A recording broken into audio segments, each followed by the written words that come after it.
Hi, fans of high quality entertainment. So, this tier list is for 1981.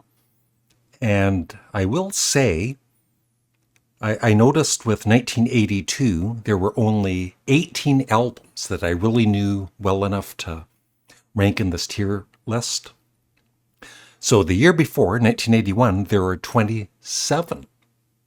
So, it must be, near the end of the 70s, start of the 80s, where I stopped buying so many albums, especially from new artists. And so this is, like you can see here, this is where I pick most of my choices for each year. It's Rate Your Music and the top albums. And it goes through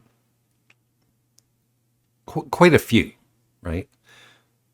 Yeah. And there's 25 pages of this. So hundreds of albums. So I just want to show you the first couple pages and let you know the ones I know.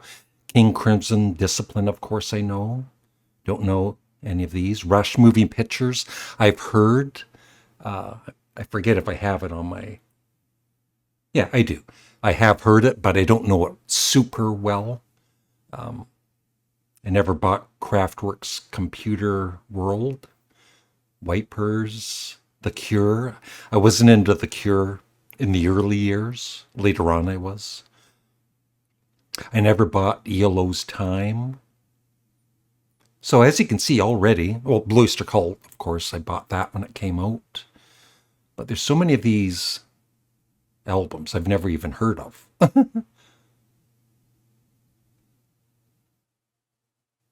Iron Maiden Killers, I was never into Iron Maiden. Japan, I was never really listened to. And one more page. Yeah, I was never into Ozzy's solo career, but of course I loved him in Black Sabbath.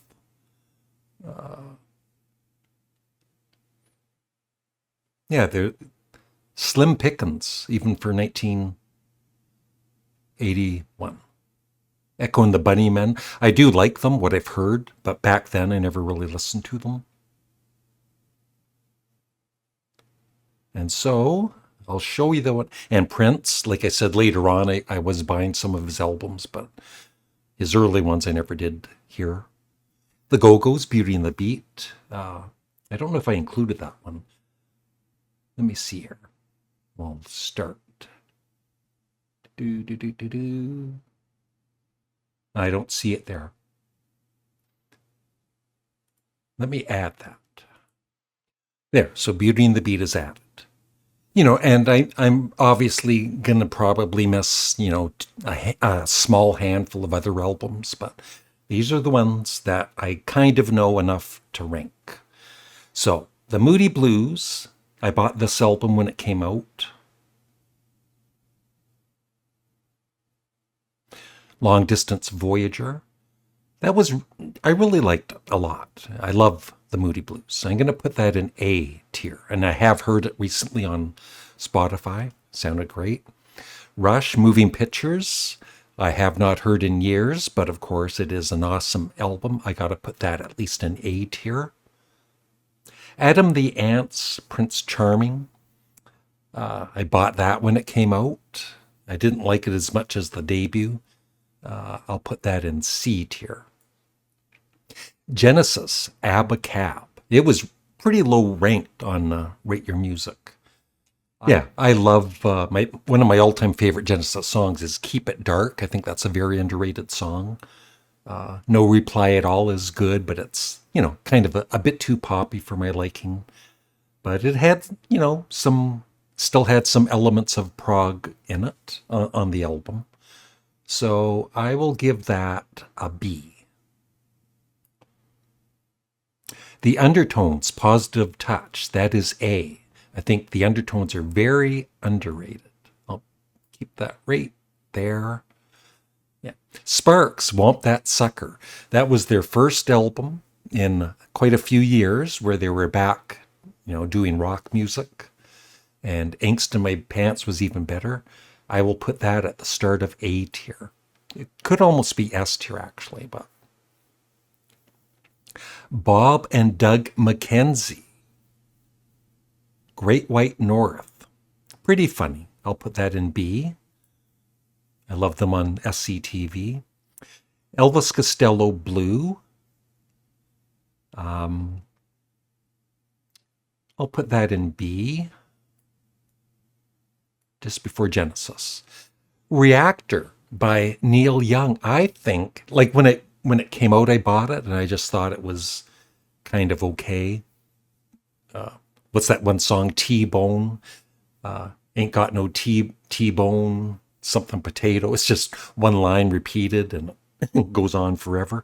But now, listening to it recently, I think it's underrated. I'm going to put that in A tier.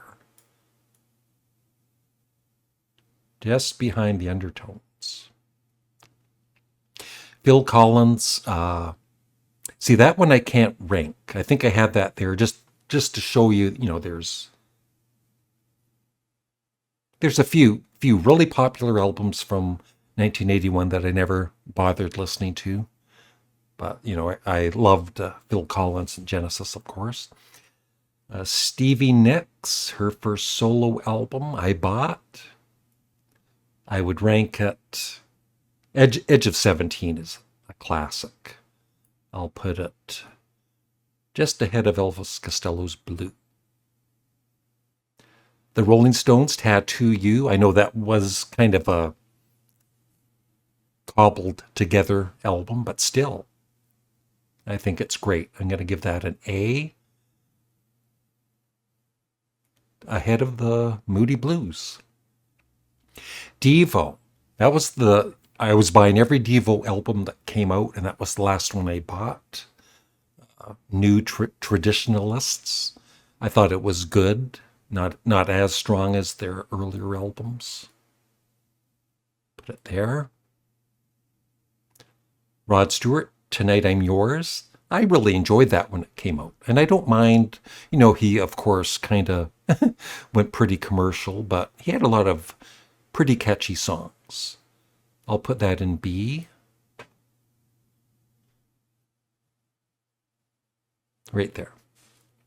Blue Oyster Cult, Fire of Unknown Origin, is S tier. Awesome album. John Anderson and Vangelis. Yeah, the Friends of Mr. Cairo.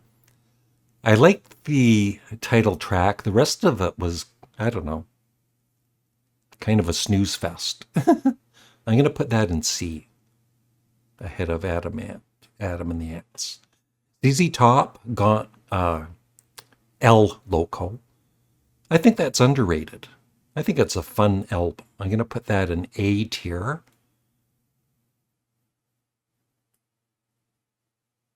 Right there. James Taylor. I was buying James Taylor's CDs, albums in the 80s. Excuse me. I loved JT and the follow-up Flag, but Dad Loves His Work. That's when I stopped buying James Taylor albums. I found it really mediocre. I'll put that in C. Yoko Ono, Season of Glass. I've been waiting for that to be remastered. It's a very emotional album. And of course the cover. Some people are pretty offended by the cover because that's John's bloody glasses, of course.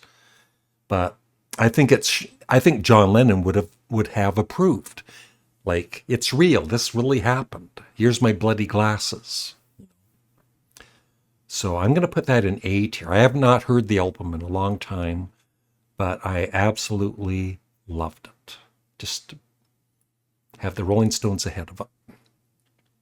The Pretenders' second album. I love the debut, but this one, C. Right at the start of C. U2, October. Kind of a disappointing follow-up to Boy, but still good. I'll put it in B.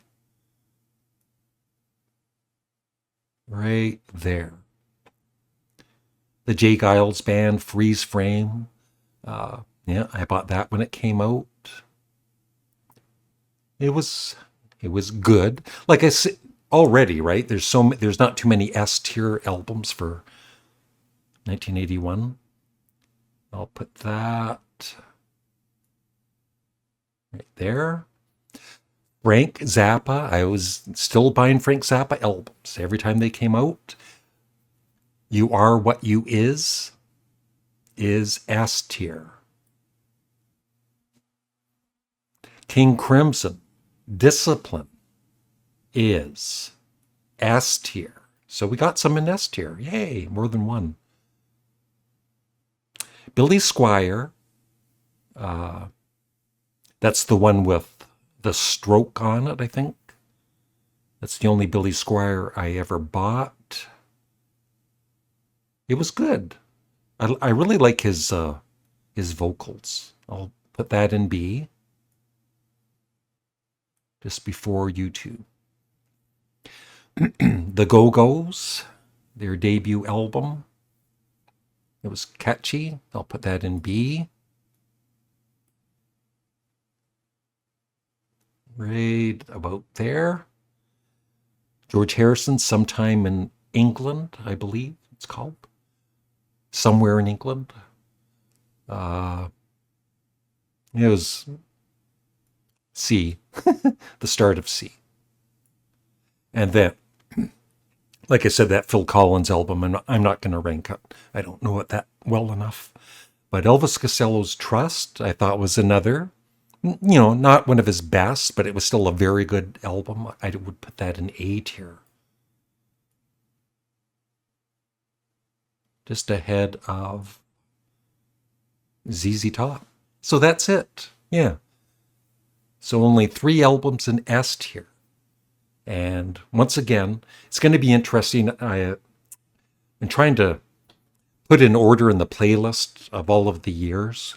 So I don't think I've done 1983 yet. But I'll just keep going until I run out of years. I'll do more 60s, more 70s, more 80s, and maybe like a whole decade of 90s or something, if I can find any albums. So that is it. Thanks for watching. I would love your thoughts in the comment section below. And please remember to give it a thumbs up and subscribe. Thank you.